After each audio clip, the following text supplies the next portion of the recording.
Cool. Awesome. Thank you for coming and joining me for our third call. I'm excited to present what wants to come through today, and I'm also interested to see what you guys have been experiencing. Yeah, we will have a quick check-in. I can see some of you are jumping on the chat box, which is awesome. It's really lovely to have a community build here, and I've just been sitting and welcoming you into this beautiful sacred circle of prosperity consciousness, and it's nice to have you here. I was going to say physically, but it kind of feels physically. As physical as you're going to be able to get. That's it, exactly. Yeah, cool. All right, so we might open the space first, then we'll do a check-in, and then I'm going to do some channeling, and this is a wonderful chance for you to pop in your questions about prosperity consciousness.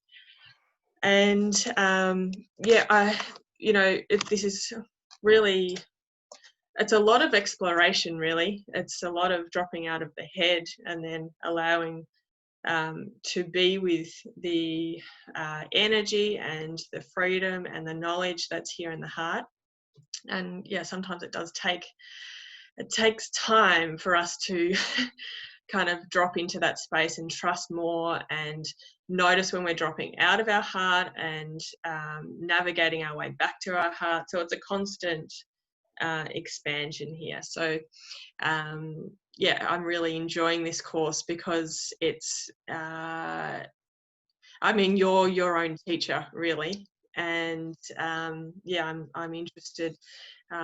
Yeah, looking forward to seeing what comes through today. And then if we have time, I'm hoping that I don't know, we may go till 2, but I'm trying, I think I want to try and condense it a bit today, but we'll see. You know, I'm available till 2. But I do also want to offer a couple of other techniques that can help you on that ground level where you are stuck, basically, when you're stuck in the, this isn't working, I don't know where prosperity consciousness is, where is it? Give it to me now. Yeah, so yeah, I'd like to kind of offer some more techniques for you to go in and play with in the next 2 weeks. Okay, so let's drop in. We'll open our space. So closing your eyes if that feels good for you, and just finding your center in your seat where you are. Finding that comfortable position. And then just moving your feet around, so you're gently, warmly saying hello to Gaia herself, meeting and greeting her love with your love, anchoring into the divine crystalline grid of the earth, this supportive framework and network of light that is supporting us in our transition and ascension, in knowing ourselves as this multidimensional light, this freedom and expansion itself, peace, love, expansive light.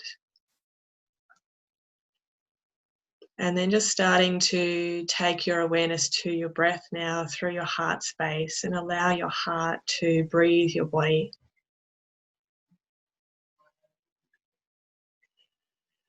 And playing with your breath, just noticing where you want to breathe, whether you want to breathe in and out through your mouth, whether you want to breathe in through your nostrils and out through your mouth, whether you want to breathe in and out through your nostrils, just allowing this to be fluid, trusting that however you want to breathe is the perfect and divine way for you.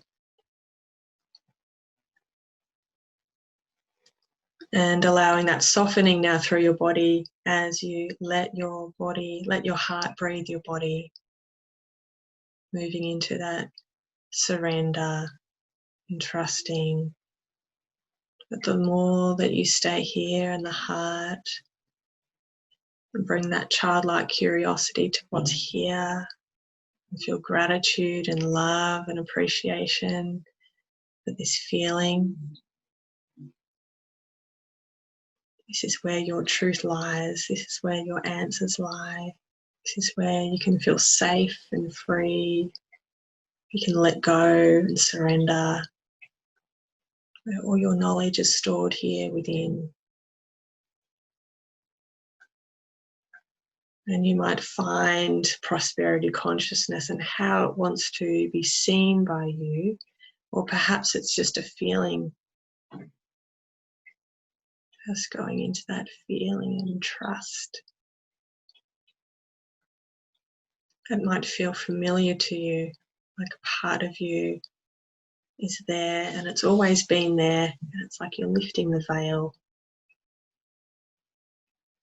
Just allowing the energy of prosperity consciousness to open and activate your heart center. So your heart chakra is spinning so beautifully and warmly and with space, with all of the space and freedom that it wants to.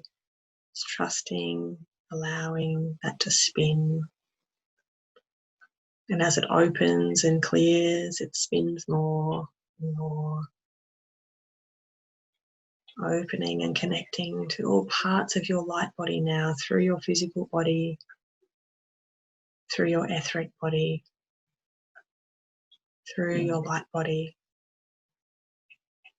So you enter now through this vortex of prosperity consciousness, through the spinning wheel of your heart chakra,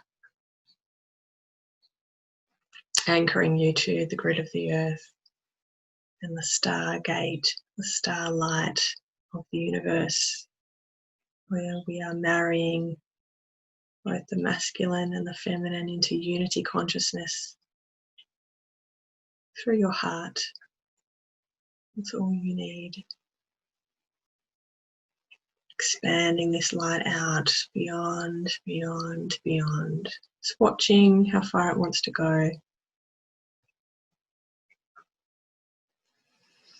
And then greeting your sisters in circle in this space that is intending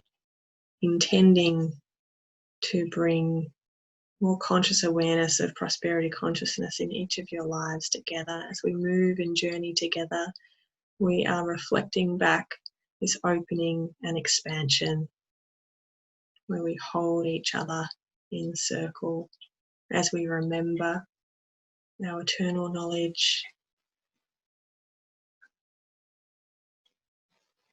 as we hold hands and allow ourselves to move into that place of liberation and freedom without lifting a finger.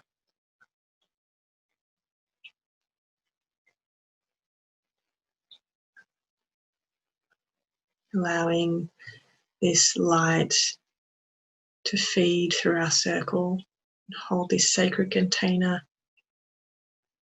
for insight and clarity and aha moments and remembering. So as a light bringer and a way shower, you can live from prosperity consciousness. You can create from prosperity consciousness.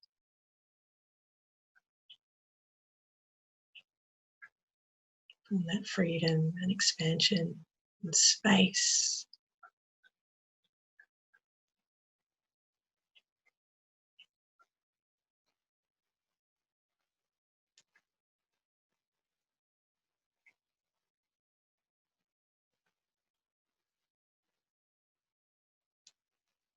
And staying here in this place as you receive a DNA activation is helping you to remember, activate the codes within your system, brought to you by the Masters of Light, the Galactic Federation, Council of Light, supported and assisted by the Pleiadian Council.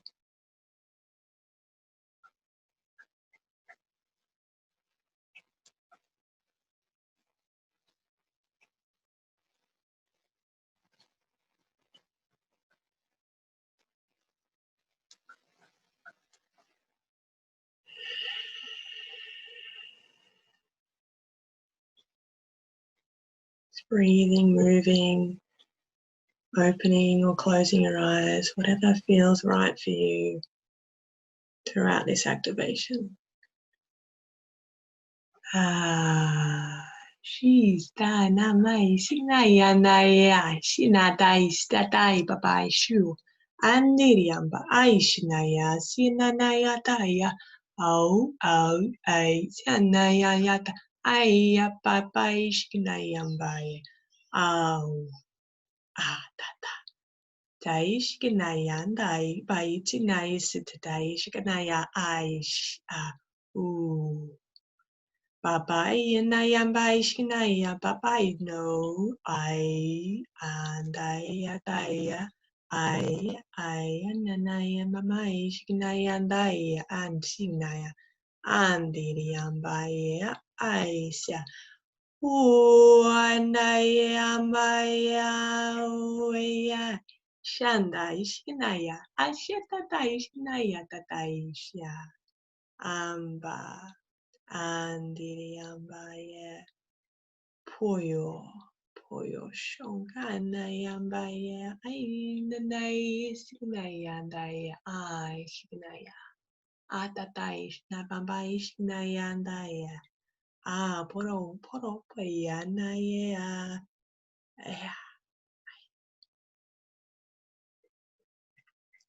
Dili anayandaya nanayandayamba isnaya tataya shikata akakai naya tatai shinaya aumbo papai shinayamba ye andiya shinaya tatai shna andiriyamba ye popoya nanaya shinaya shia chikanaya ai sitatai shinaya aui yeah, yeah.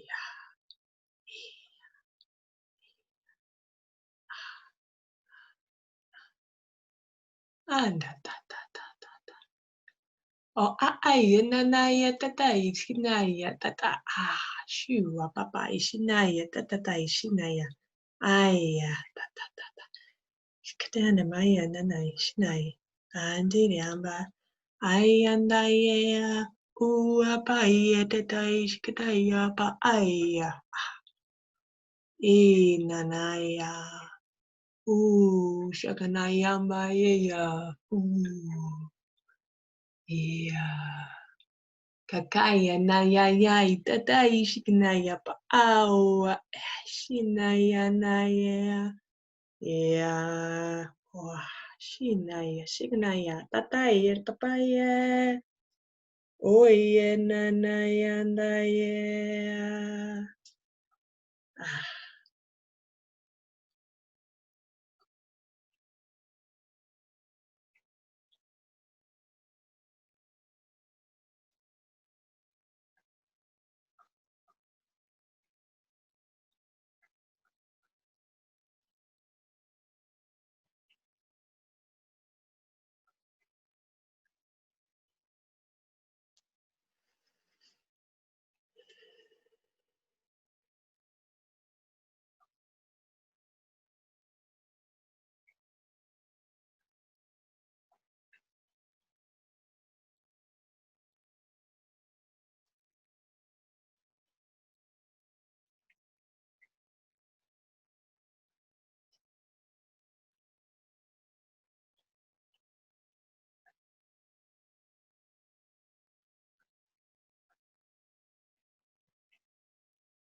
Mm.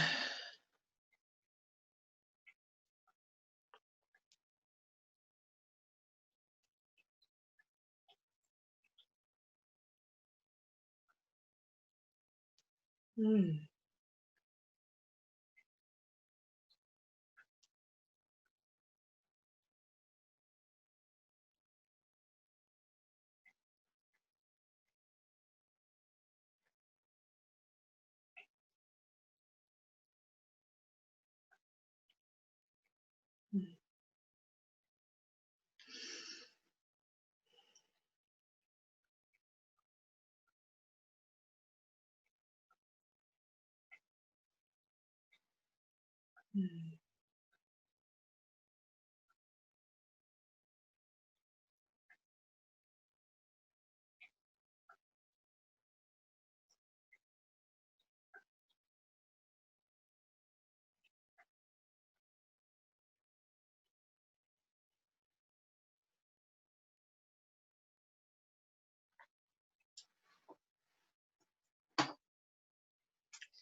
Mhm.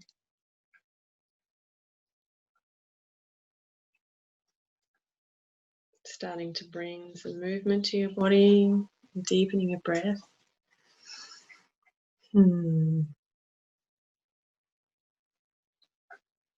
Just recording anything if you want to, or just staying in what's here, knowing that you can come back to this recording at any time.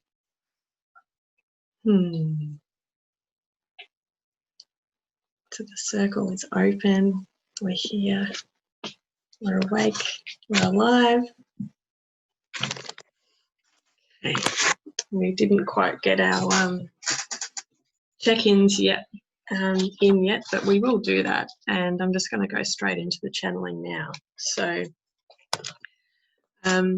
just pop your questions in to the comments, and I'll just channel what's coming through. And then when I'm looking at the chat box, I will answer the questions that are coming through as well.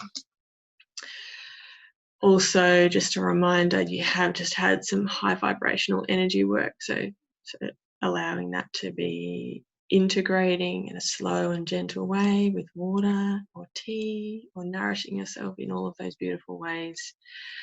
And that goes for beyond the session today as well, so in the next day or 48 hours. Okay. Right, so I'm looking at our code. So if you don't have the picture in front of you, then perhaps it might be a really good idea for you to have that in front of you. And it is in the Dropbox. And actually, I wonder, I can probably just put it in. Oh no, I can't. I tried to do this the other day, didn't I? I tried to put a photo in there. I want to be able to see you, so I don't want to share my screen. So yeah. Does everyone feel comfortable getting the picture up? It's either in the Facebook group or in the Dropbox folder. Let me know if you need help.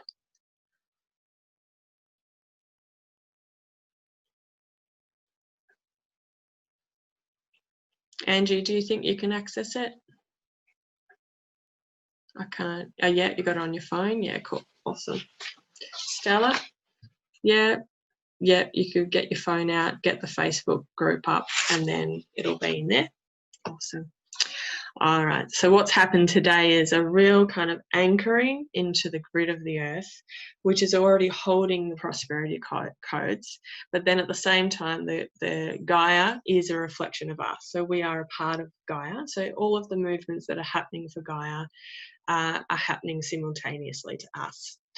So, you know, while we see so much chaos and destruction on the earth, let's always remember that all the shifts and the changes that the earth is going through, we're going through as well. So while we're learning how to love all parts of ourselves, we're learning to love all parts that are happening on the planet right now. So really allowing both the light and the dark to be here.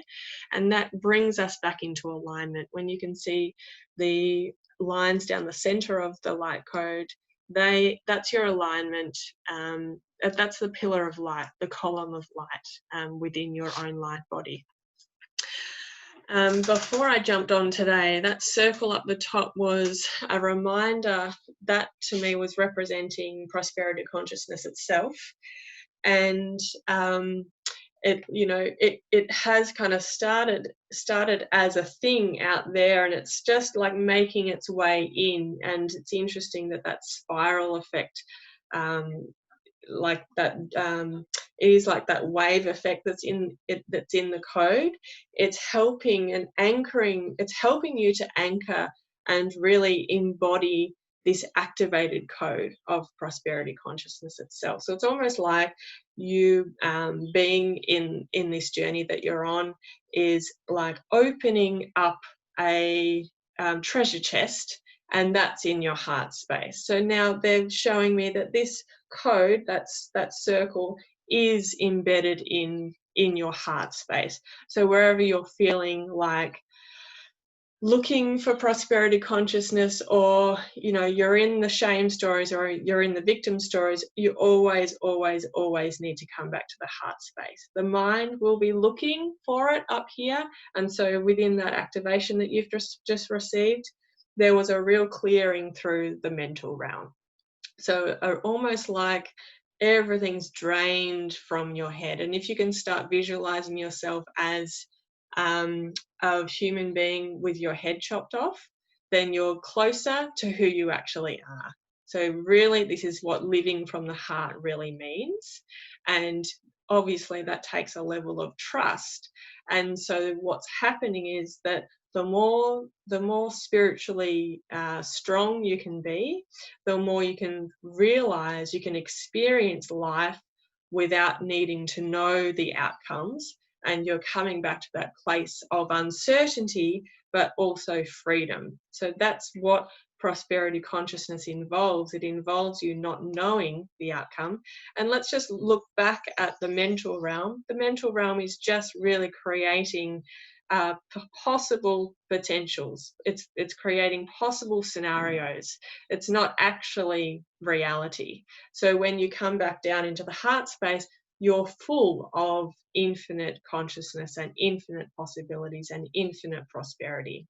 So by going by the mental stories and the planning of how you can get to the outcome, then you are limiting yourself to certain timelines and certain potentials.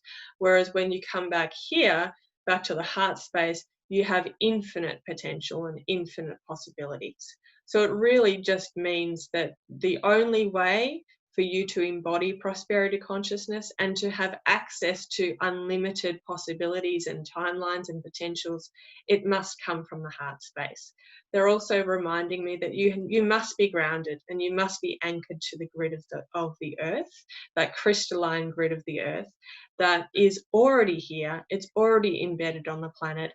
There is a little bit of limbo, but at the same, there is a lot of limbo that's around you, but you being the way shower and the light bearer, you are one of the minority that are already divinely connected and attuned with this new grid.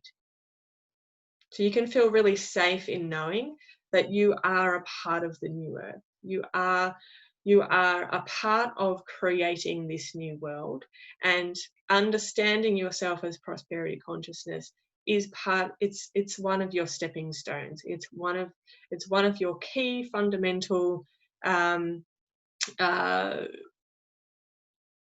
like stepping stones or points to your journey. You must understand that the less that you do and the more that you sit anchored to the heart of the earth, and the more that you sit in your heart, the more you can understand what is here. So this is less about doing more on the physical and more about you leaning into, okay, so let's go to the fear that we feel about creating more space in our lives. So, or I'm going to expand that. So for those people who don't quite relate to that, but you think of a thing where you're contracting or you're constricting, where you're feeling you're stuck in that poverty consciousness story. What I want you to do is go to that exact point where you are wanting to do life in a different way, in an alternative way, in a free and spacious way, but there is that contraction or constriction. So what they're asking you to do is take your awareness down through the pillar of your pillar of light. So that pillar of light, that column of light that sits in the center of your light body, which is in the center of this code. And I also want to talk about this TP of light that's in here as well. But they're asking you to situate yourself in the heart of the earth, and then see the whole earth as your light body. So that is more attuned to who you are than the little you that you see as separate. So when you start to embody this queen role, so this golden ray of knowledge and power is coming through now, when you allow yourself to sit in the very center of the earth, where you have access to all resources and all support and all, I mean, I'm just seeing an array of different beings who are here to support you from different realms. That's your access point, and it's very similar to you sitting in your heart when you have your eyes open. So when you're sitting in meditation, what you do need to do is anchor yourself to the heart grid of the earth. That's your first and foremost. In order for you to drink all of the resources that you have, you need to go to your most powerful place. And your most powerful place is to be here in the earth. So this is less about you escaping the earth and more about you mastering your light as a human being. Because all of the people and the beings that you're communicating with, including the animal kingdom, they are interesting that the animal kingdom came up, because the animal kingdom was really strong this morning before I jumped on. And I'm going to continue what I was saying, even though it doesn't really make sense for the mental realm for me, in my mental realm, but I'm going to say it anyway. All of the beings that you're working with in meditation, including the animal kingdom, they don't have the intelligence and the ability that you have as a human being. So human beings have a higher intelligence, and the animal kingdom is here to support you to realize your own intelligence. And the only way that you can do that is fully allow yourself to be here in the physical, in the earth. And they're also saying metaphysically go inside the earth. That is where the codes are. That's where the keys are. They're not up here. They are here. You don't have to worry about like escaping the earth to get the gold. Actually, the gold is already here in the earth, physically and metaphorically.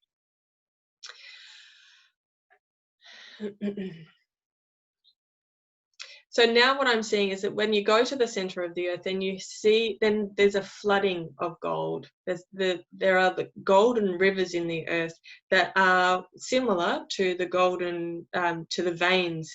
You have your own golden veins. So you're stepping into mastery here. And this is an avenue similar to mystery schools, where you are unveiling your power and the potency that you have arrived at in previous lifetimes. So when you're having these moments in your life where it's like, connecting the dots, you're basically just calling upon and retrieving the knowledge that you have already utilized in other lifetimes.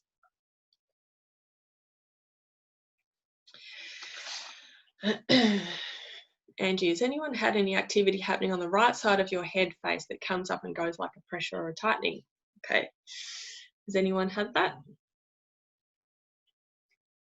Would you like to know what that's about, Angie? Yeah? Mm-hmm.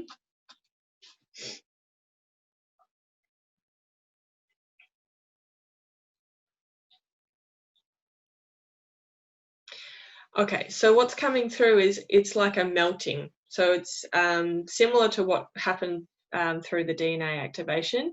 It's less about the head, and what we're doing is it's almost like we're melting the system that has been kind of conspiring our reality through the mental realm. So you are having lots of energy shifting around your head, particularly around your ears. Your ears are becoming more attuned. You work with the animal kingdom quite significantly, Angie. So this connection, you know, what is happening is we don't want to sever the head, similar to what I was saying, but we do want to drop into the heart. But we also part of our intelligence as a human being is to have the brain on board, is to have the mind on board. So we don't want to get rid of the head, obviously, but we also want to be rewiring the codes and our systems and our mechanisms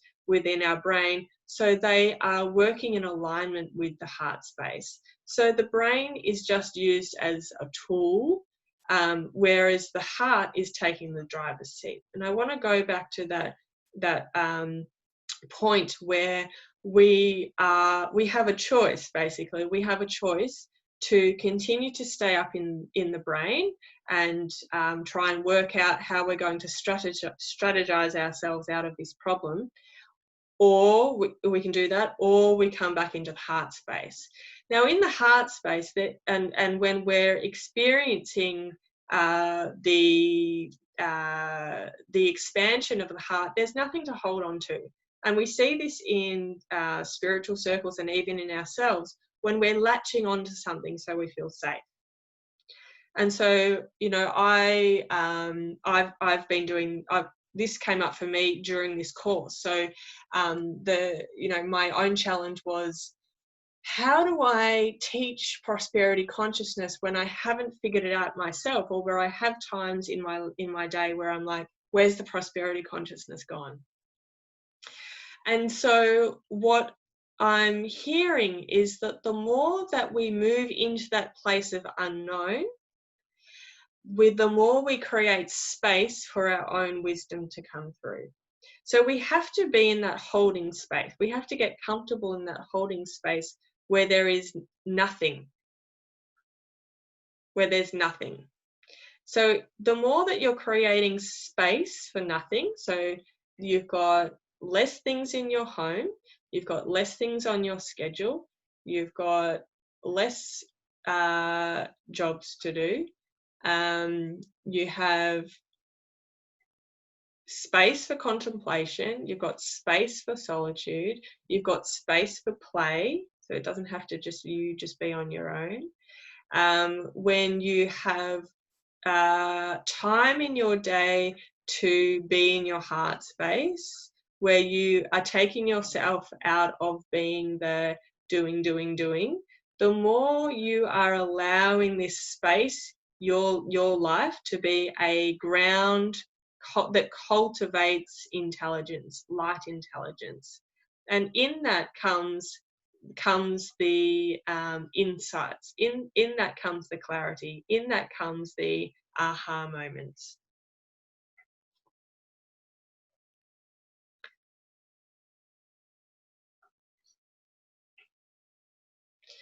So we're really dropping into that place where the brain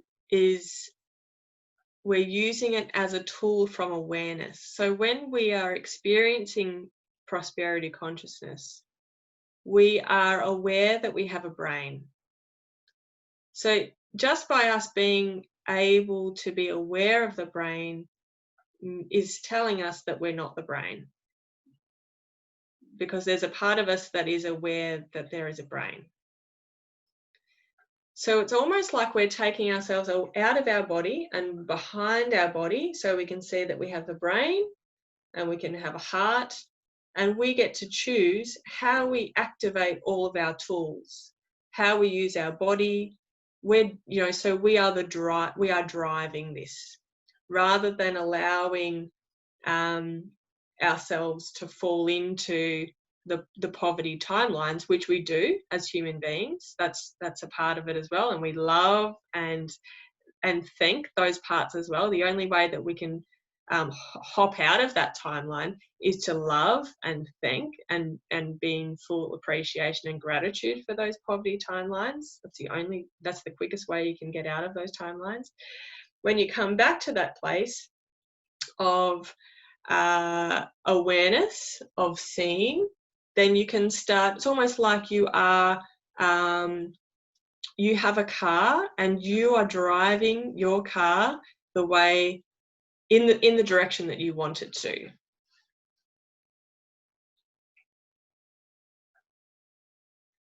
So that means that the brain isn't at the driver's seat. The mind and the limiting stories is not driving the car, because we know that if the mind is driving the car, then we would end up in Shitville. So, well, oh, sorry, Lisa, sorry.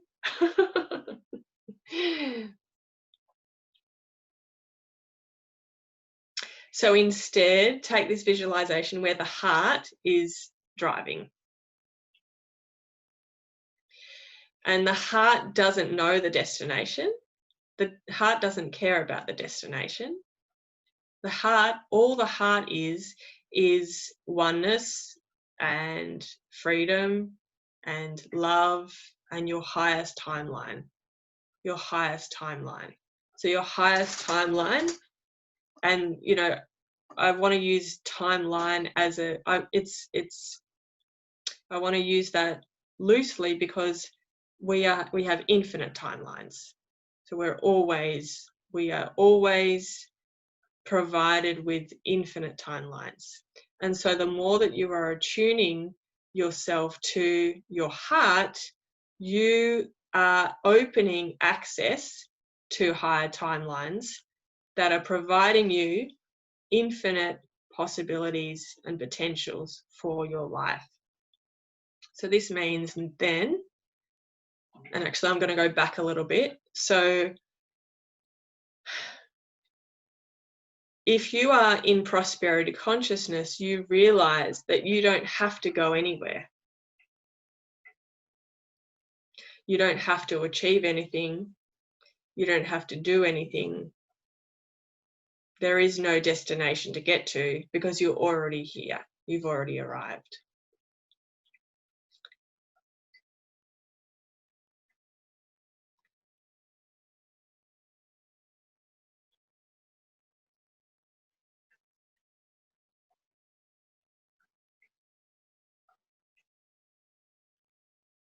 So that's a very peaceful place to be.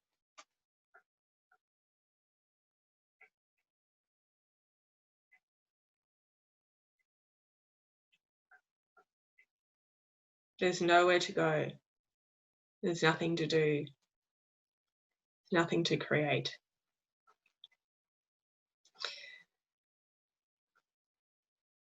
Just allowing yourself to feel that.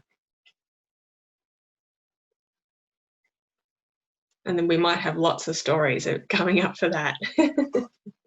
What's the resistance to just staying here? But I won't fulfill my purpose. But I won't have money on the table. But I won't.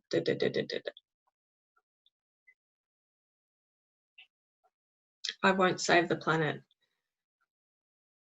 I won't be helping. I'd love to know what all the stories are that are resisting just staying here and doing nothing and just being here, just being. It's a really great practice, actually, to just come back to that place on a regular basis. But why am I driving forward? Why am I needing to do more? Why am I pushing forward? Because it is always out of when we have that compulsive tendency, it's coming out of fear, it's coming out of poverty. But I've been exploring this, and there is space in prosperity consciousness where you can create from being at one, and you can create from being everything, and you can create from that place of not needing to do anything. And that's a really freeing place to create from. And so what I'm talking about creating, I think most of us, if not all of us, are running our own business or serving in some way. So, and this is what I mean by prosperity consciousness is a fundamental aspect to our journey as a way shower, because you are then creating from a space of fullness rather than creating and serving from a place of lack and deficiency and needing to get somewhere. So when you can come to a place where you are fully satisfied with everything that you've done on this planet, and you can bow out right now and feel completely complete, then you're in prosperity consciousness. And this is what is available to us as human beings. Even when we're surrounded by complete mess and disarray, we as light showers, our job here is to show, I know this is part of my job, and it may be part of your job, to show people what's possible as a human being on the planet, where you can embody this. You can live in prosperity consciousness. You can live in this freedom, knowing that you don't have to do anything. You don't have to change anything. You don't have to save anything. You don't have to do anything. And then what happens is a freedom to do what you want to do, just for you. And of course, that has a monumental ripple effect, as we know, as people who know about energy. We know that the freedom that we're creating for ourselves, it cannot not have an impact on the collective.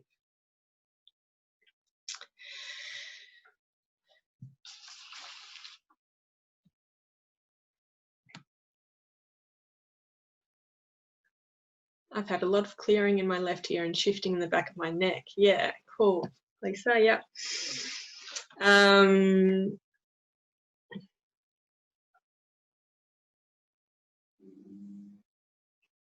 Yeah, just let me know if you need more. Oh, okay. Oh, have you got your headphones in, Lisa? Oh, cool. Okay, awesome.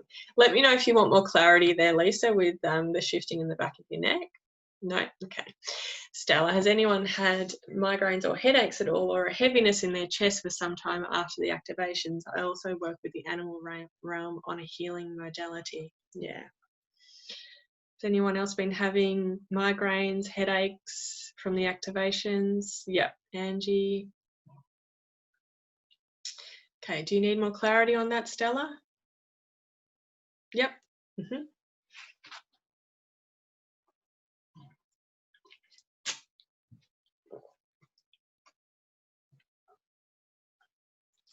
Yeah, it's a simple clearing.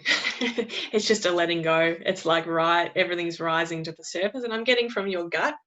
So it's like, deep-seated stuff that is like old, ancient, that they're saying from this lifetime, but also this is a lot of collective stuff that you're doing.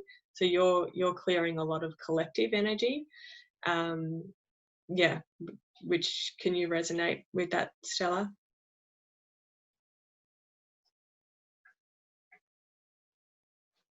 Oh, you can unmute yourself if you want.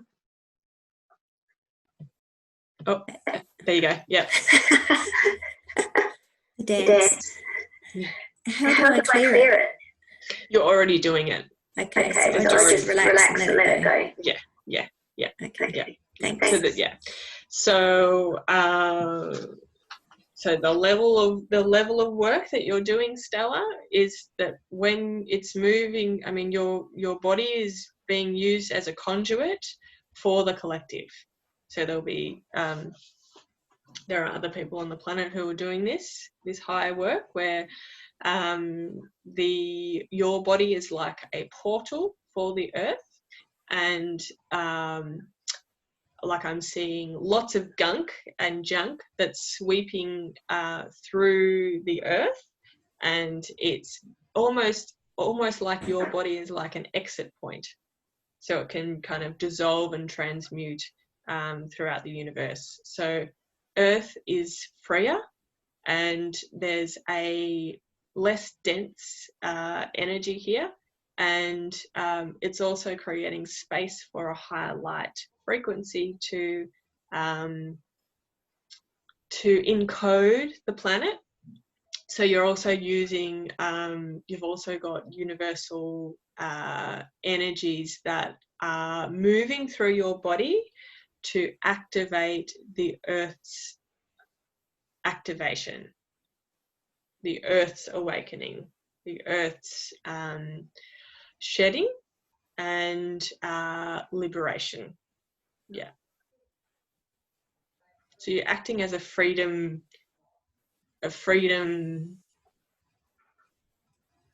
like you're freeing the earth through your body. Wow. Does anyone else resonate with that? If you're listening to this and it's like you're feeling it through your body, you know, you're either doing that as well or you're on the path to it. Yeah. Does that make sense? Yes. Okay. Thank you. You're welcome. Emily, that's what I need help with. My problem is with creating. Can do that in PC, but in prosperity consciousness, but then the practical aspect of doing it. Yeah, okay, cool. Yeah. So I know that you can access these higher states of consciousness, Emily, in meditation. And can you tell me more about where you're getting stuck in the physical? Yeah.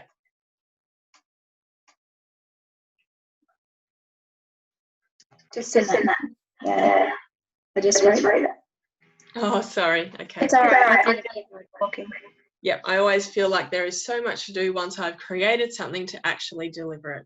Haha. My head says, but you have to, or you have to do.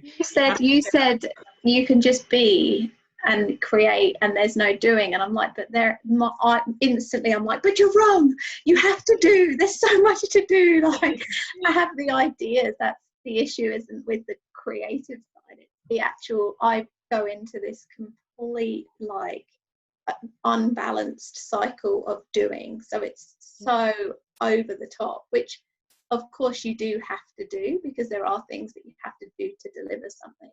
But I can see for me that's out of balance, and I've been investigating that, and obviously there's a fear there that if I'm not doing, everything will collapse and it won't continue, and that's coming from the lack consciousness, where it's like, if I don't do, then of course, you know, things will fall apart.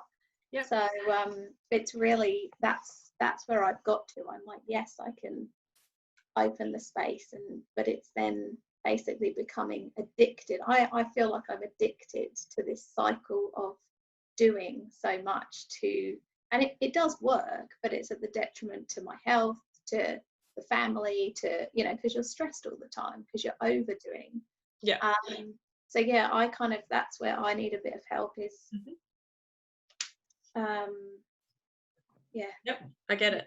Awesome. Thank you for sharing. Do you mind if I use you as an example? We can workshop what's coming up for you, and then everyone else can see how they can, use these techniques in their own space. Yeah, cool. Okay, so Emily explained, so she's created something, and then she's like, but there's so much to do, and I've got to keep doing. And if I don't keep doing, then everything will collapse. Okay.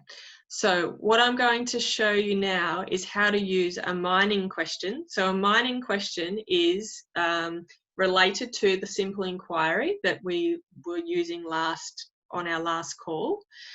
And mining, what we're doing is we're mining out the deficiency stories, the lack stories that are deep seated in our subconscious. That is, they are the drivers for the doing. So one of the mining questions that I love to ask is, what's the worst that could happen? And so so write that question down. What's the worst that could happen? And this is very valuable for people on a spiritual path, because for a long time we have this understanding that thoughts create our reality, which then creates a fear of going to the worst case scenario. Because if we think about the worst case scenario, then it might happen. We fear that it's going to happen.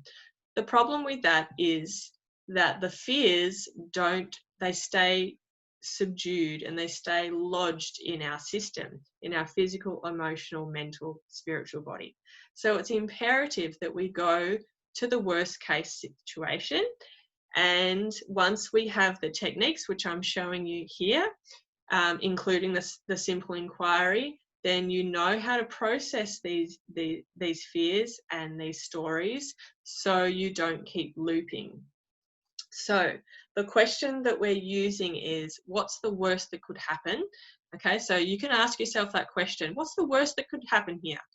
So if you're overwhelmed, you're freaking out, the kids are, going crazy, you have 10 million things to do, you've got clients who are upset with you, you've got a backlog of work, you don't have much money in your bank account, whatever else is your worst, you've got a big bill that's just come through, clients are finishing, you don't know what you're doing with your work, whatever. You can ask yourself, what's the worst that could happen? And so Emily's just answered that question naturally. Everything will collapse. Okay, so let's go from there. So Emily, just take yourself off mute, if that's okay with you. Yeah. So now I'm going to ask you, what will happen if everything collapses? So I actually did this myself a few days ago. So I actually went through and asked myself the question, like, what will happen? What does this mean about me? What if I stop the wheel and the cycle? So I would fail. It would validate the fact that I'm not enough or I'm not worthy. Mm-hmm. That was kind of going through the layers. So I would fail. It would tell the truth that I'm not the person that people think I am. That, yeah. Yep. And I also had this connection of the effort that I put in is absolutely linked to money and success. So essentially every bit of effort is equal to every dollar. And so therefore, if I'm not putting in this effort, then this money or this success is not an option. So there's like this absolutely entwined belief system there that without one, the other can't happen. Mm-hmm. So that's completely limiting, obviously, the prosperity consciousness, because it's locked into this web of. Mm-hmm. Yep, beautiful. All right. So you can ask yourself those questions, okay? What's the worst that could happen? And what if? So you might say, so maybe your worst case scenario is, I won't have any money, or I will fail, or I'll have to go and get another job, or I'll have to go back to a job that I don't like, or I'll have to tell my husband or my partner that I failed, or whatever it is for you, okay? So now you can do this similar to what I've just done for Emily. So I've just written down her answers. What if? So what's the worst case? So now what I'm going to do is I'm going to read these out to you. And so everyone, you can do this in your own time as well. And Emily, I want you to just tune in and see which one has the most charge. So which one hurts the most, basically. Which one is like, it's hitting the nail on the head. I would fail. I'm not worthy. I'm not the person who people think I am. If I don't make effort, I don't make money.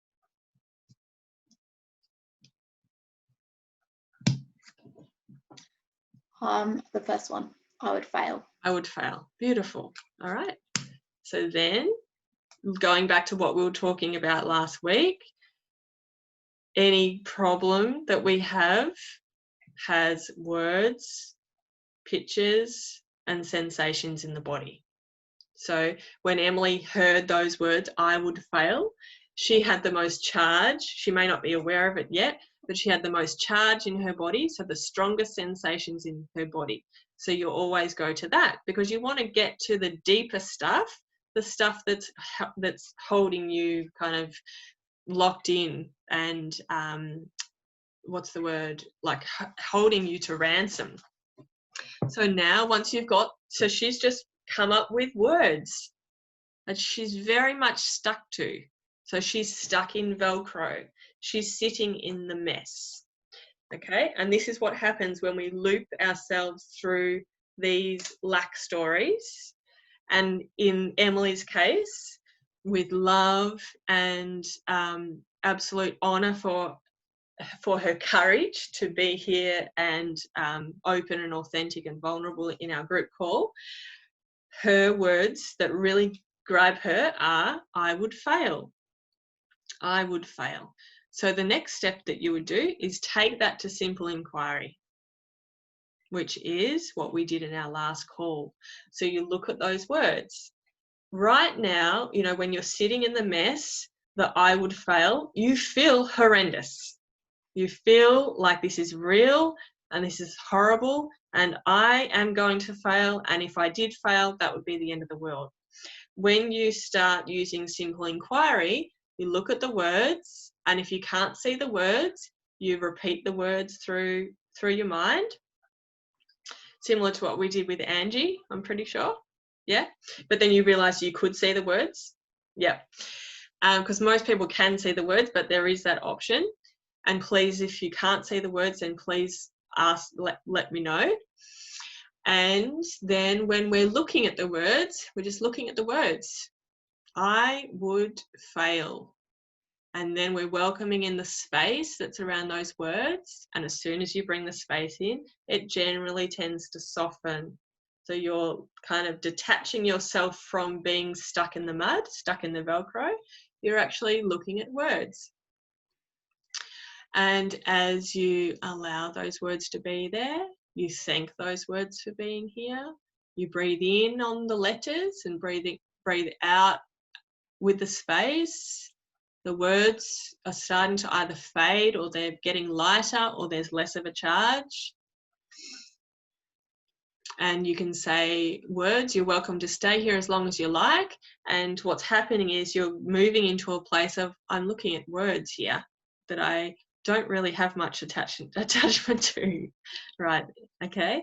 And then once you get to that place where there are no words, and remember, we don't want to have that agenda to try and get the words gone, because as soon as we do that, we're resisting the words and the words will stay there. When we allow those words to be here for as long as they want, we say thank you for being here, thank you for arising, you're welcome to stay. And you know, and you might find that the word fail stays longer than the other words because that has a real, or maybe it's an I, maybe the I is stronger. Just love it, allow it to be there as long as it wants.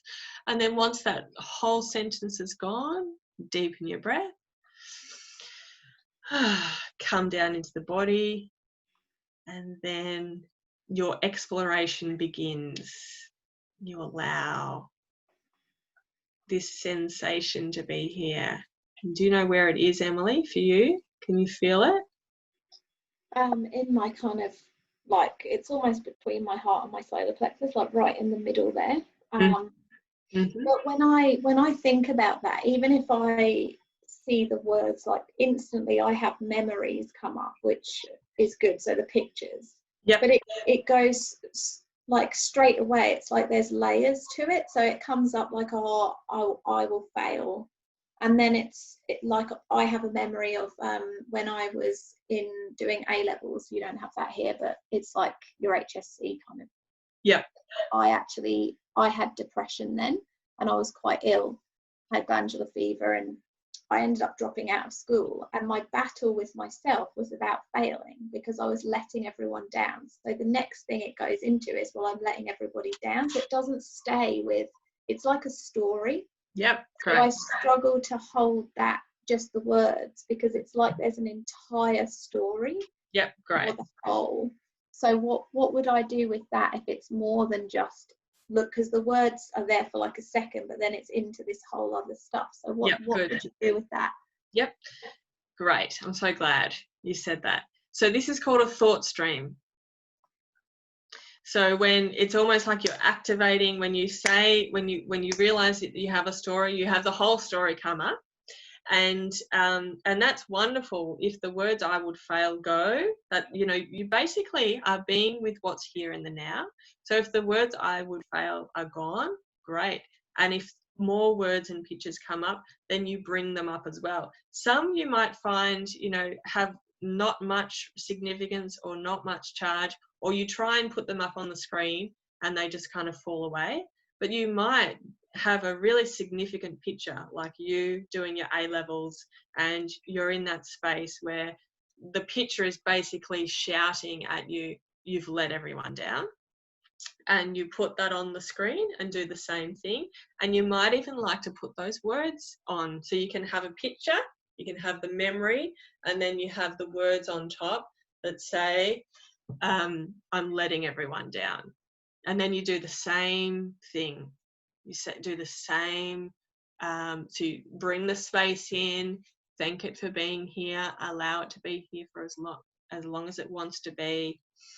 And sometimes that can be monotonous, and so it can be nice to bring in some different techniques. So let me add in a technique here. So what you can do is you can start tapping. Did we do tapping last time? Wasn't sure. Oh, we did. Okay. All right, cool. So I've taught you that one. I'm going to show you now tracing. Okay. So tracing is where you breathe in as you look at the words or the picture. And as you breathe out, you trace a circle around the words in the picture.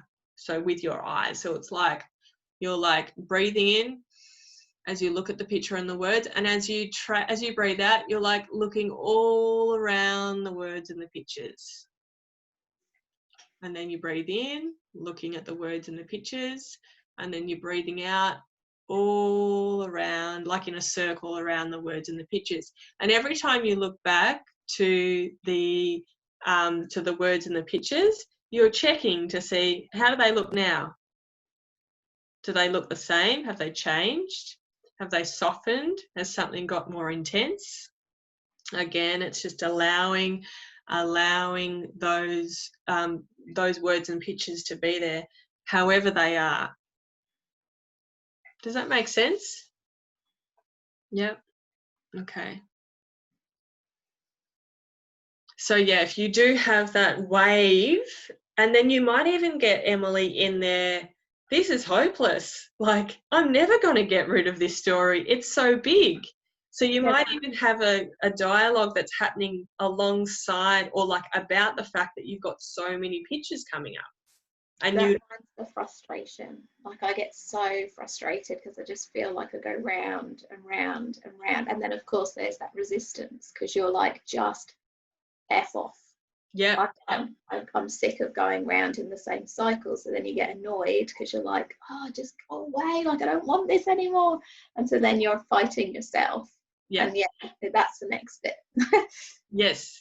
Yeah. So then we bring that in as well. So we look at the words, I'm going round and round and round. And you might even like to bring in the boomerang and say, what does that mean about me? Mm-hmm. That I'm going round and round and round.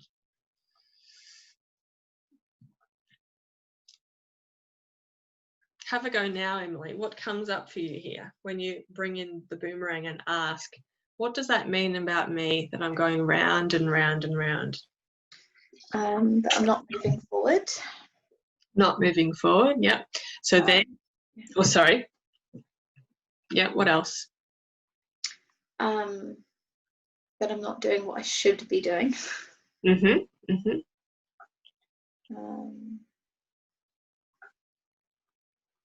I'm wasting time. Mm-hmm. Yep. Yeah. Wasting time.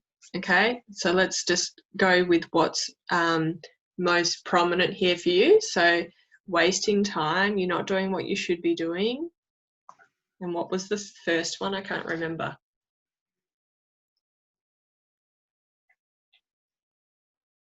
Can't remember. It's obviously not that prominent for you. So, yeah, I'm not moving forward. That was the first one. What was it? I'm not moving forward. Yes, I'm not moving forward. Okay, cool. All right. So listening to these then, telling me what's most prominent for you or has the most charge. I'm wasting time. I'm not doing what I should be doing. And I'm not moving forward. I'm wasting time would be the Wasting one. time. Good. Okay. So now you can bring in the mining question again. What's the worst thing that could happen if I waste time?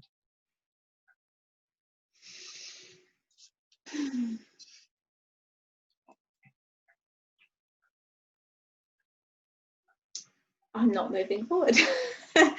It would go back to those questions, those other answers about not doing what I should be doing and not moving forward or reaching the goals that I think I should be.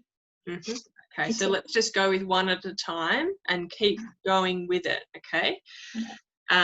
So what would happen if you didn't move forward? Okay, Hannah.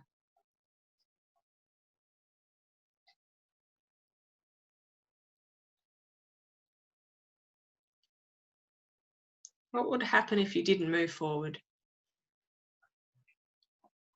I'm not growing. Okay. And what would happen if you didn't grow? I'd get stuck where I am now. And what if you stayed stuck where you are now? I don't want to be stuck. Great. Okay. Yeah. So, okay. So side story here, everyone, that's resistance. Okay. So it's resistance to being with what's here. Yeah. So what would be, why don't you want to be stuck here? Because it's not expansive and it doesn't feel nice and it doesn't feel expansive. And the story is I should be doing more meditation, or I should be doing, like, there's an expectation. That's what I'm trying to say. There's an expectation that I have about where I should be and what I should be doing. And because I'm not doing that, that's where that feeling comes from, of being stuck. Yeah. Okay. So let's go back. It's not expansive. It's not nice. Okay. So what if you stayed in the space that's not expansive and not nice? Well, I feel sick. You feel sick. Okay, good. So now we're really getting to what we're escaping from. I would feel sick. Okay. Now you look at those words. You look at those words. I would feel sick.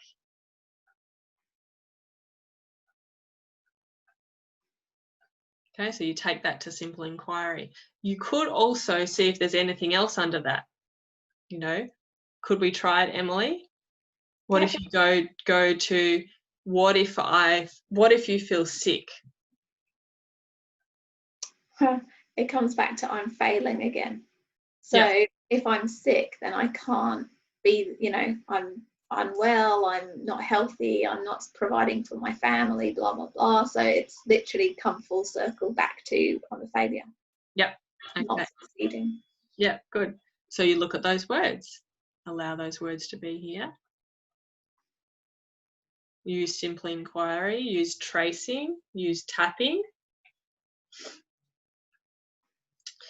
Once those words and pictures have dissolved, come down into the body and be with that very experience that has been labelled with sick and not expansive and not nice.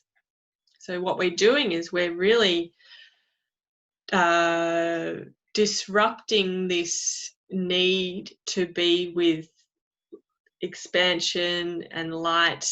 And when we allow ourselves to be with the very feeling that's here in our body, then comes the freedom, which is unity consciousness. It's a complete surrender and deepening into that very feeling in your body that you have been avoiding with all of the labels and the stories.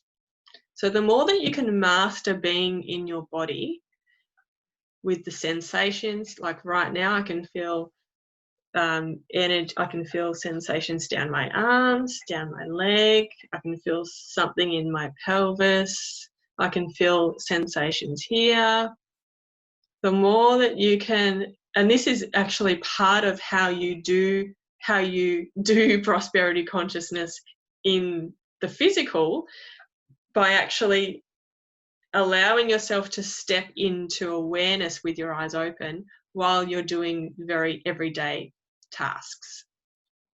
So like while you're chatting to someone, while you're at the computer, when you're brushing your teeth, when you're doing nothing, when you're about to put the kids to bed, you're noticing what's happening in your body. And the more awareness, more presence, the more present you can be. You're unhooking yourself from this marrying of the words and the pictures and the sensations. So then can you feel, Emily, when you allow yourself to be in the sensation that has been labelled as sick, not nice, not expansive, when you can sit in that, there's nothing to run from. Yeah. Does that make sense? Yeah. And ideally we'd have this time here for you to be in allowing that sensation to be here with no label, but I know that you can do that. And I'm interested to see where I mean, I was going to say where it leads you to, but what comes out of it. Yeah. I'll need to it's hard because I need that space just to sit with it and concentrate, but 100%, like I'll do it and see what comes out, what comes up. And I'd like to get to that point, exactly what you're saying, where you can really feel, allow that to dissolve and really feel the feeling. And at the moment I'm just still stuck in my head going, chuntering around. I need that space to look at it properly and sit in that nothingness, just to. But I'll definitely do it, and then I'll put it in the group and see. Yeah, cool. Thank you. That'd be awesome. Yeah. Thank you. No, you're welcome. So you'll be able to see that we start with one particular problem. So something that's lack based, and then alongside that we have the mental dialogue it's ridiculing yourself for having this problem. So you want to bring that dialogue into your practice.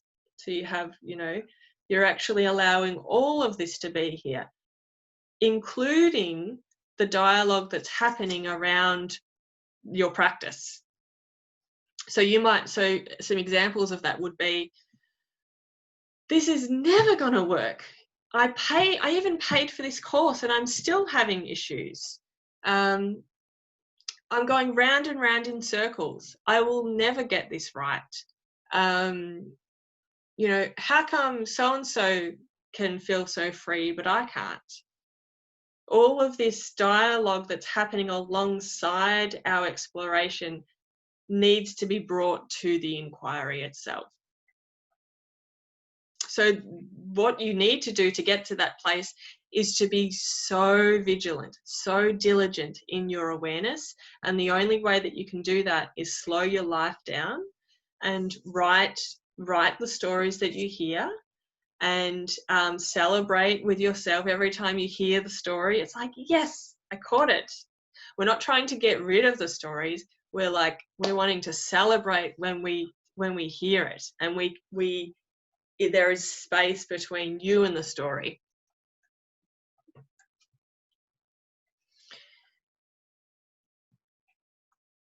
Does that make sense?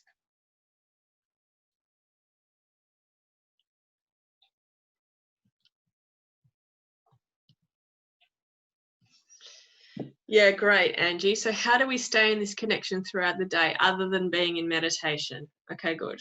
So I'm going to give you some really practical things for that.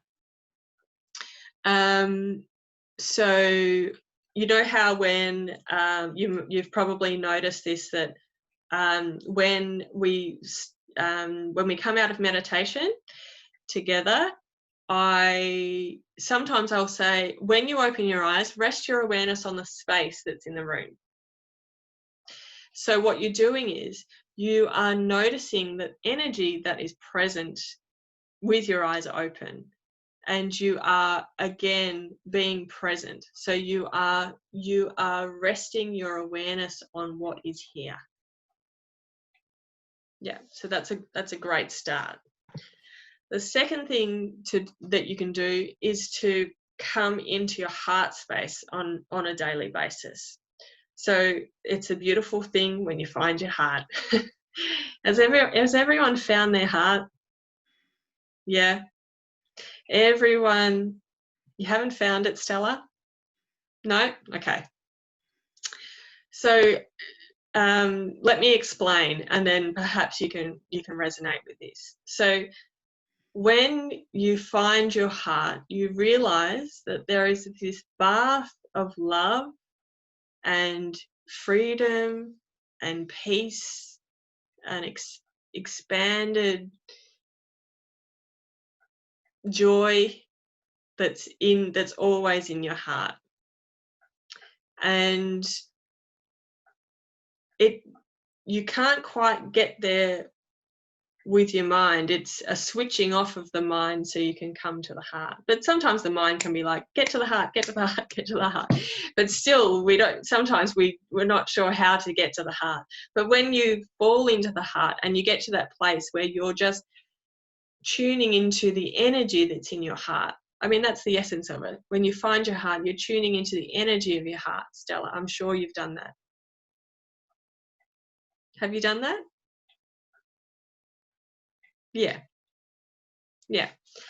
So what I mean by finding your heart on a daily basis is to come into the heart space and be in that heart space where there is no thought, where there is no, I have to do things, where there is just this sense of you're connected to that feeling in your heart. Yeah. So the more that you are living from that place, so what I mean is when you're living from your heart, what it means is that you're in communion and connection with how your heart feels when you're doing something. So even right now, as you're listening, what you can do is and this is a great multi-dimensional practice where you're simultaneously doing two things at once here. So you're listening to me, you're here on a call, and at the same time, with your eyes open, you can feel the energy in your heart. So can everyone feel the energy in their heart? Yeah. Yeah. So that in itself is living from the avenue that creates and activates prosperity consciousness. The prosperity consciousness is felt through the heart. So the first step is to be in the heart. Does that make sense? Yeah. Can I just share something quickly with for Angie, well, everybody, but someone shared this with me the other day and I just thought it was beautiful. And it was just this practice, really, really simple, of just closing your eyes and imagining that your guides or someone is standing there and is sweeping like down your body and almost like wiping your slate clean. So just literally just wiping everything away, all the thoughts, all the worries, like just literally doing this big swipe.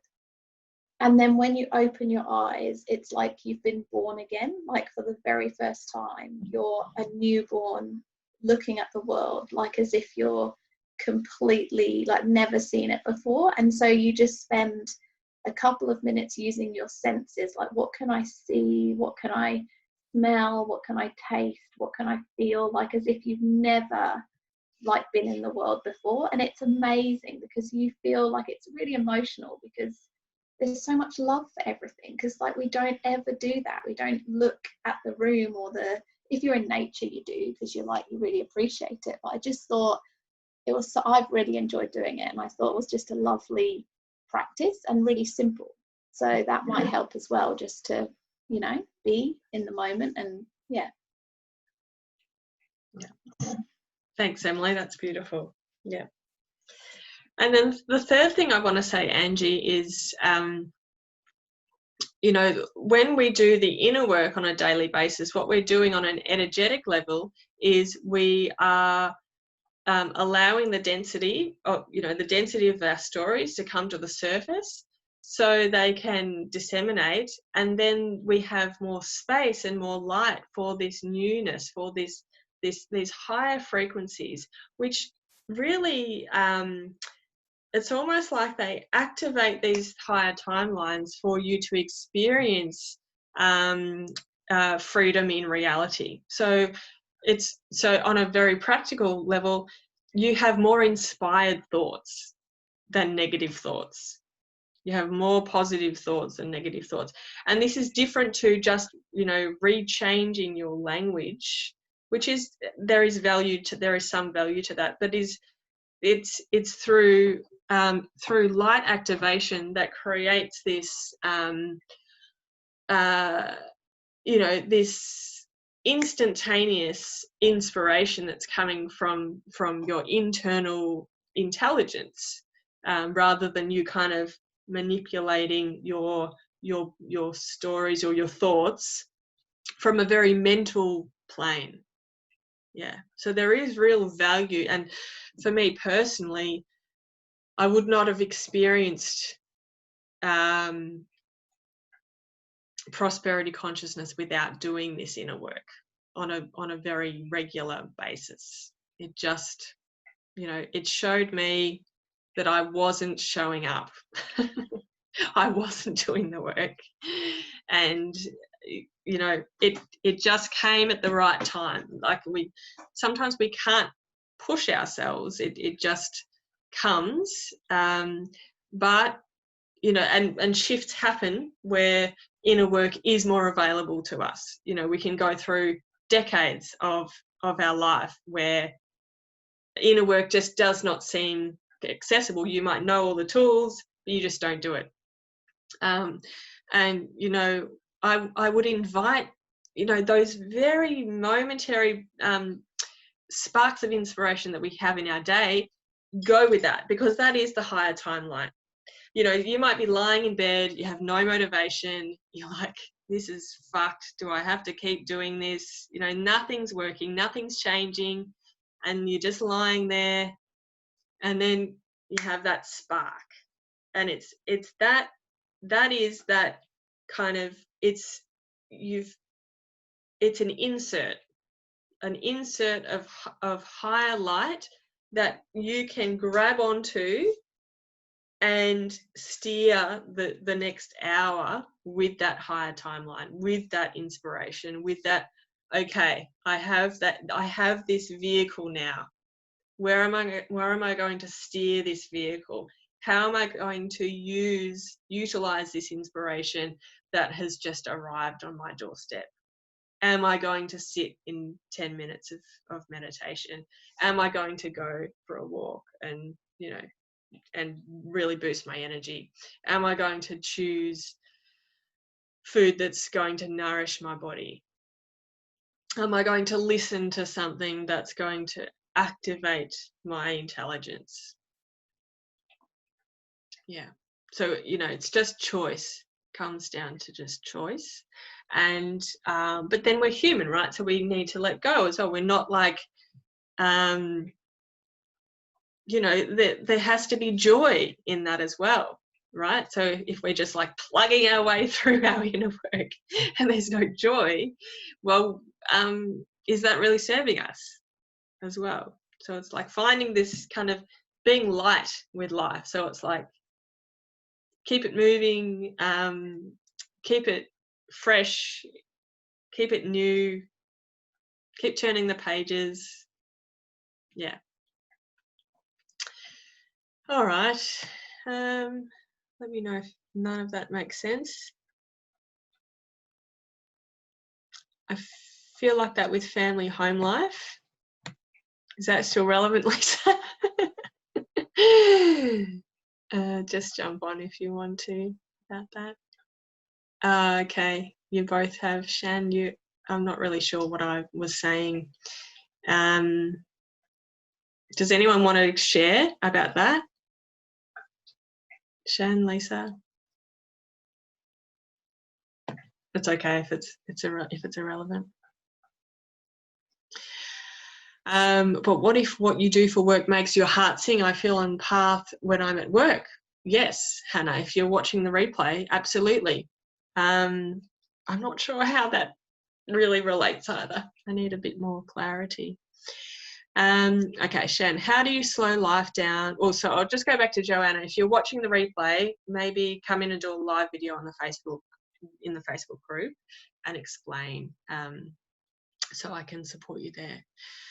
Okay, Shan, how do you slow life down with young kids, a home, getting a business going, remote learning, working through self-growth courses, etc., etc.? Yeah, it's cool. So let's look at that story because there's a story in that, okay?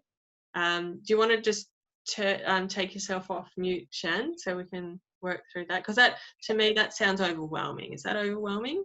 Yeah, definitely. And I think that's where I was going with agreeing with what Lisa had said as well. And I've said something down a little bit further. It is, I can see it's a pattern that definitely happens, but it's like, it's reality. And how do I stop that from playing out? Because yeah, it is overwhelming for sure. Yeah, sure. Okay, cool. So the part that I would take to inquiry is I'm overwhelmed. Or, you know, you can ask yourself, what's the worst thing that could happen if I don't get all of these things done? Yeah. So what's the worst thing that could happen? You know, what's the worst thing? You know, you could say, what if my business doesn't succeed? Or what if it doesn't get going? What if what if the kids don't finish all their remote learning? What does that mean about me? What if I don't grow? What if I don't grow? Let's go with that one. Even if you don't grow. I'm a failure. I'm just stagnant. I'm not going anywhere.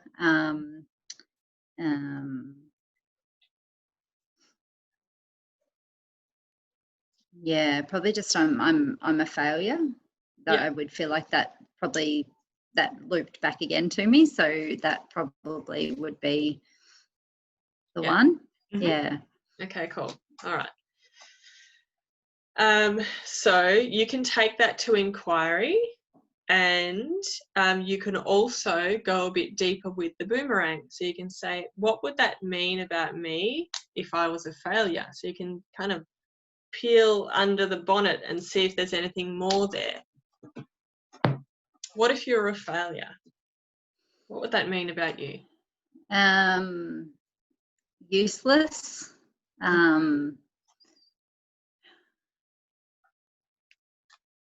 Yeah, I just feel like that's the heaviness that's there. Yeah. Right. Thank you for sharing, Shan. I can feel the heaviness there. So that is a deficiency story. That would be a it's interesting, isn't it? Because we had I'm a failure, but underneath that had I'm useless. And that's what we really want to get to. That's why we want to ask these questions like, what's the worst that could happen? Or what does that mean about me? Because we want to get to the one that really has that strong charge and has the strong Velcro. Because otherwise we're just kind of beating around the bush and we're not really getting to the root of the density that creates the matrix of poverty consciousness. So then what I invite you to do is take those words. Let's do it together. Let's take those words to simple inquiry. So looking at those words, I am useless. So looking to see, and for those of you who, you can use your own story here if you'd like and work alongside us. So looking at that word, noticing the picture, sorry, the colour of those words. I am useless. Noticing the size.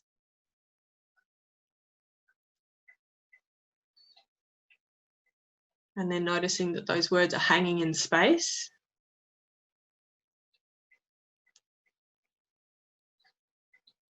Noticing that there's space that's behind those words. And can you see those words there? Yeah. Yep. And then just looking to see that there's space between you and the words.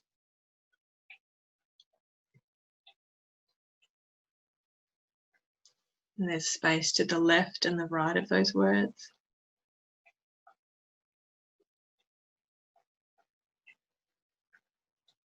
And now let's bring in the thank you and I love you and you're welcome to stay as long as you like. So you can use this, you do this mentally or verbally. You can say thank you for arising.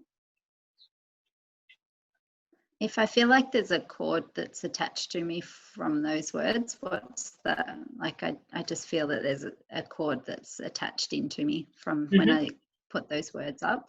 Yep. Okay. So are you feeling the call to go to the cord or are you wanting to stay with the words? What are you being called to intuitively? Go with the cord. Okay.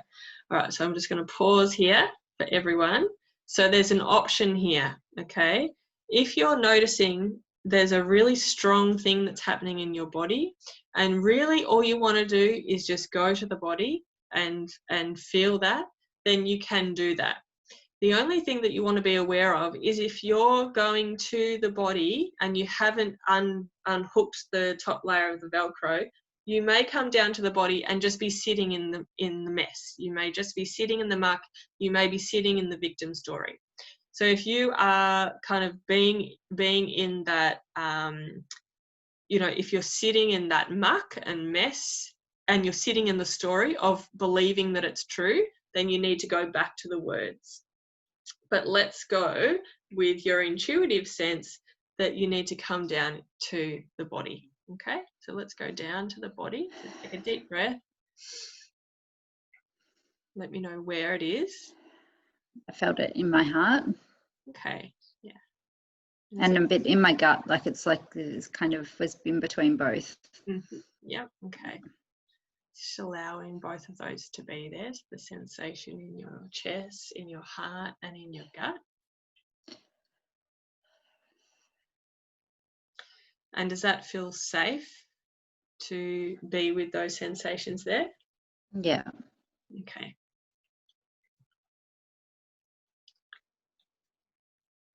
And noticing that there's space around the sensations here.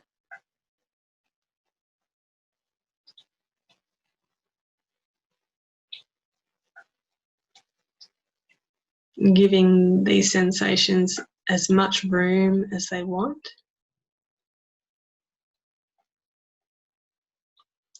And which one's calling more of your attention? The gut. Okay, so let's bring all of your awareness down into the gut now. And how does that feel there in the gut? It's sort of a butterfly feeling, Mm-hmm. fluttery. Okay. So just welcoming this fluttery feeling.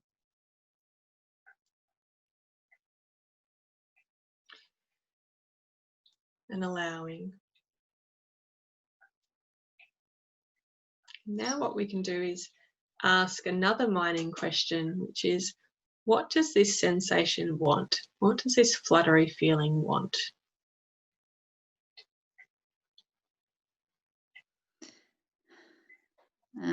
Initially, like it was sort of like warning. A wanting, did you say?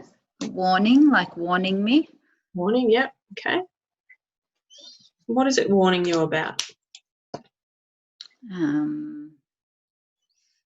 It's unsafe. It's dangerous to go that way. Mm-hmm. Yeah. Yep. And what would happen if you went that way?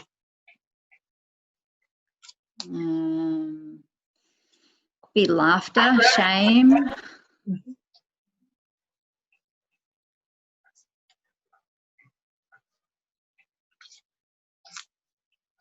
What would happen if you were laughed at? I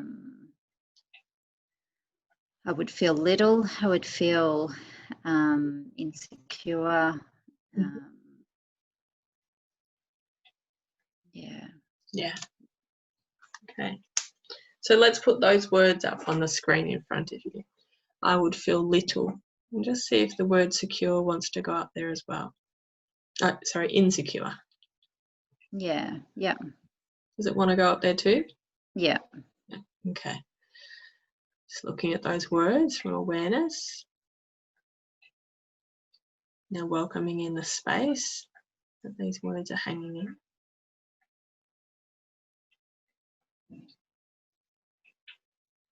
Saying thank you. Thank you for arising.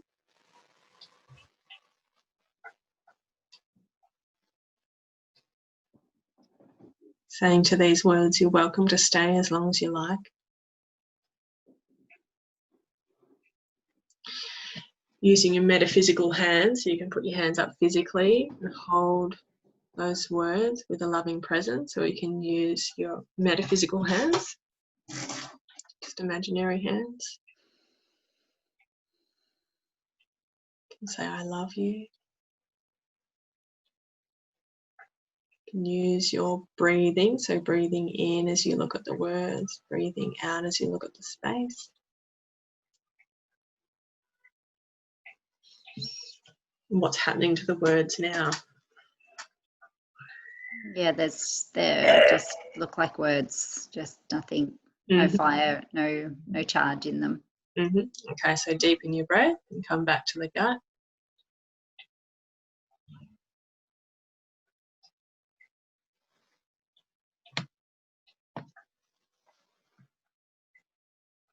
And how does that feel now?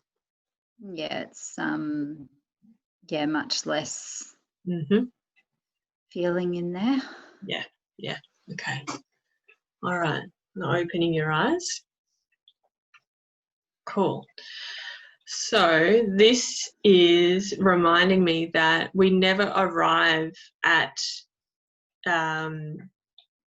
where there's nothing else to work on. Yeah. So, nothing changes when people are enlightened. It's just how they respond to what's coming up. So when you are allowing everything to be here, so what this message is that you, and Emily talks a lot about this, it's just another layer. So what you're doing right now is just working on this layer.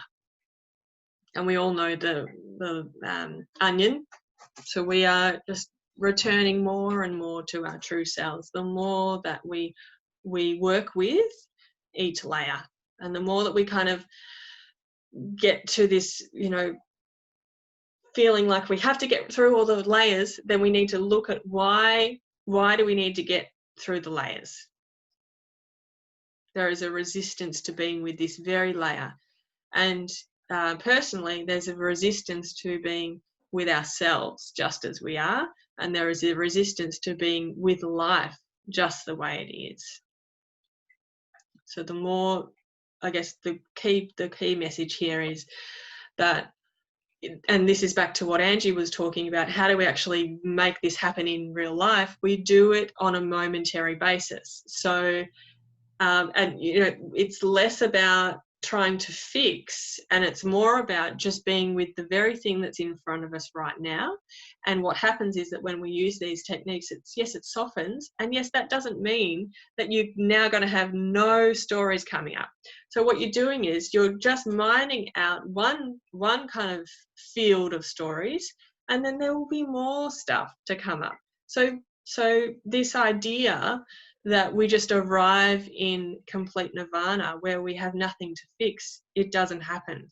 So let's just surrender to what's happening in now, and the energies here in the now, on the planet right now, are helping us to stay in the now. Like, it's a lot easier to stay in the now. You might notice that time is a bit of a weird thing now, like compared to what it used to be, and we do have access, we are supported by these energies to be in the now, to drop in the now a whole lot more easily. Does that make sense? Yeah, it does. That's beautiful. Thank you. That's okay.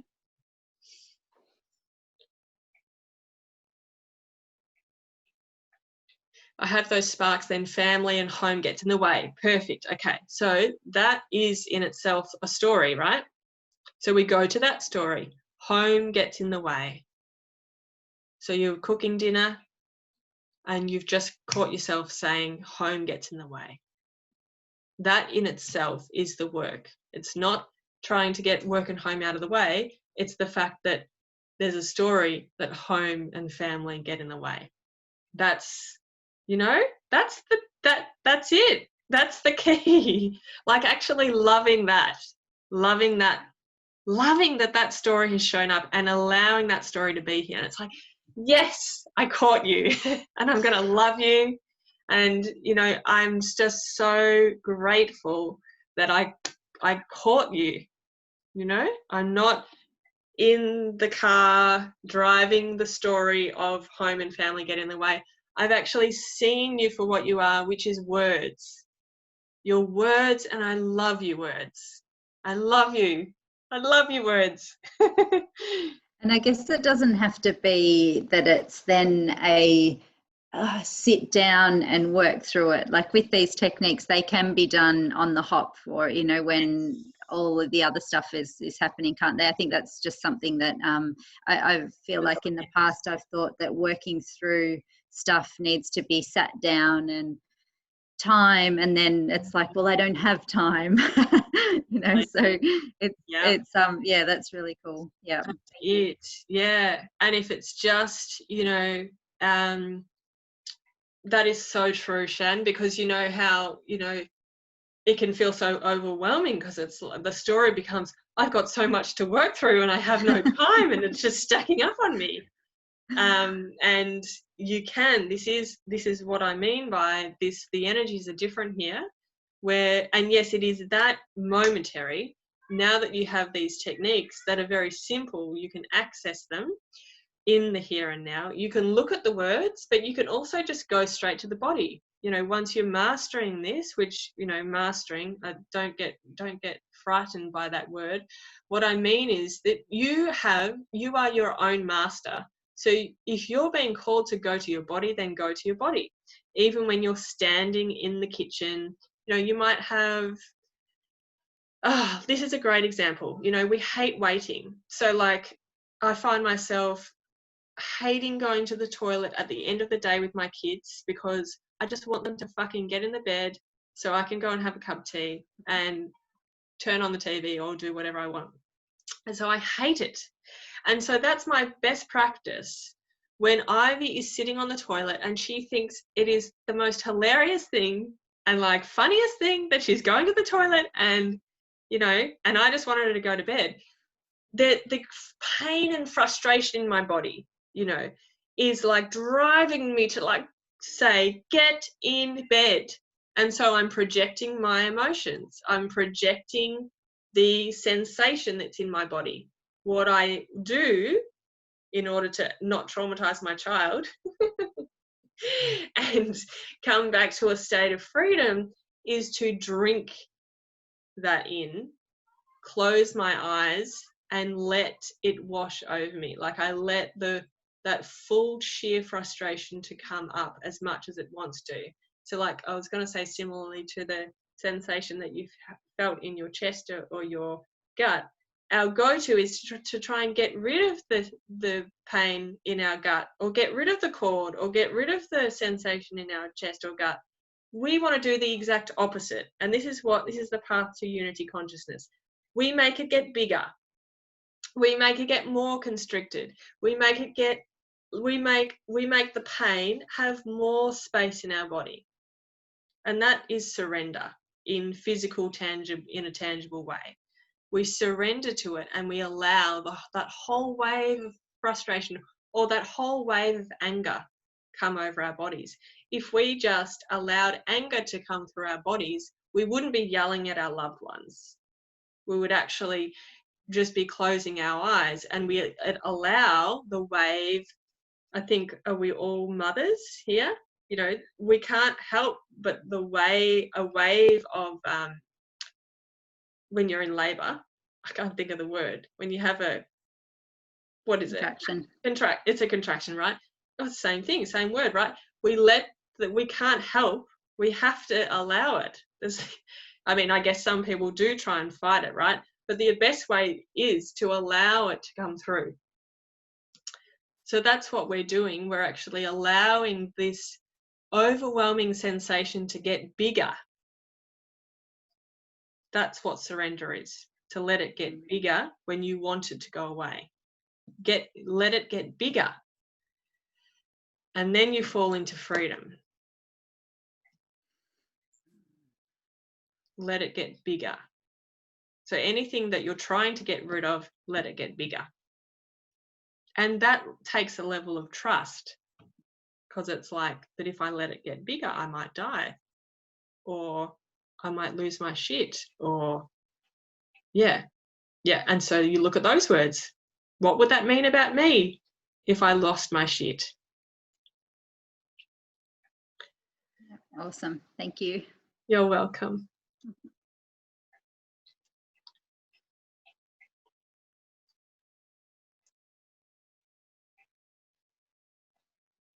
Do exactly what you're meant to be. Maybe life is changing everything in some ways, but it just feels dense and hard.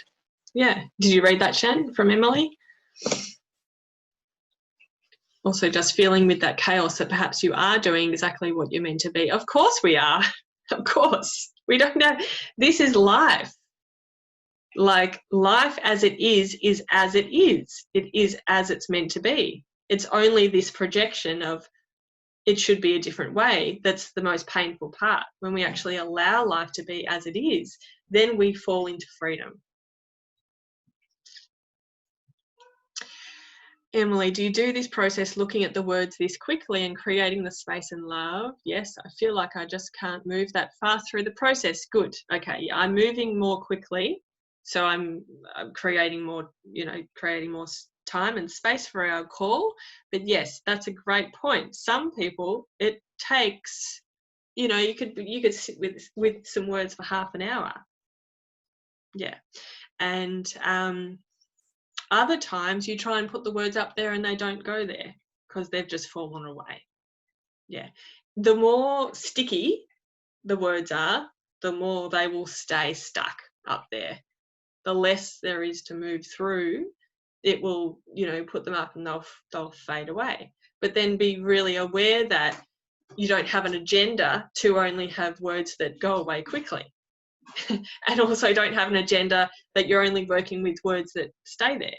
This is about you just being with those words however they are. Like the words are your guide, and same with the sensations in your body. This is what I learned in offering sacred journeys in the last year. Any pain, discomfort someone had in the body, I guided them to the pain, but it's because the pain had a message. So rather than like removing things for people, we went to the thing. Yeah, so same with sensations of the body. Some sensations will move really quickly. Other times you might be working with a sensation for 6 months. And then, you know, there might be resistance around that. But I can't work with something for 6 months. I don't have time. I don't have time. What would that mean if you stayed with something for 6 months? I wouldn't get anything done. What would that mean about you? What would that mean about me if I got nothing done? I'd be a failure. I wouldn't get my business up and running. I wouldn't be the successful person that I know I can be. I wouldn't be providing the best opportunities for my family. I wouldn't be living at my full potential. I wouldn't be fulfilling my mission, my purpose. I wouldn't be saving humanity. So then they're all the words that you look at, you know, write them all down. One thing that I haven't shared is you can do this on your journal too, in your journal as well. You can look at the words and then breathe with the space that's in between each word. So if you're looking for something tangible, sometimes this happens when your head's so busy. It's like, I don't want to look at the words. So you write them down and you breathe in on each word and breathe out with the space. Breathe in on the word, breathe out with the space in between each word. And that gives your brain something to do if it's really heightened.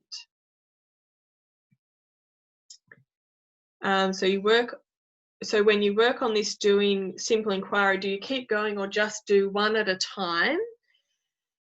Yeah, so you can do, and then when you sit and think about the initial issue, needing to get jobs done, do you keep going until you can be neutral? Yeah, being neutral, yeah, is a wonderful place to be in, yeah. And at the same time, we're not striving to be neutral. You see? And then if there's frustration about that, we look at that, you know? So we're just here in the now. Yeah, just continuing to look. Yeah, so what I would say is you stay with the words that are here, and then if there are more words that want to come up, like that thought stream, similar to what you were talking about before, just see. It's called a panorama. So you're creating a collage of all of the words and pictures that want to be there. And you might have memories that come up as well. Yeah, and then you're just looking at it as if it's like in a picture frame, and you're breathing in as you look at the picture, and then you're breathing with all the space around it. Loving, cherishing, thanking, I love you, you're welcome to stay as long as you like. You're like my favorite guest. You can just have my whole home. And the more that you allow, the more it drops away. Come down into the body, allow, welcome, love, cherish. Thank you for being here.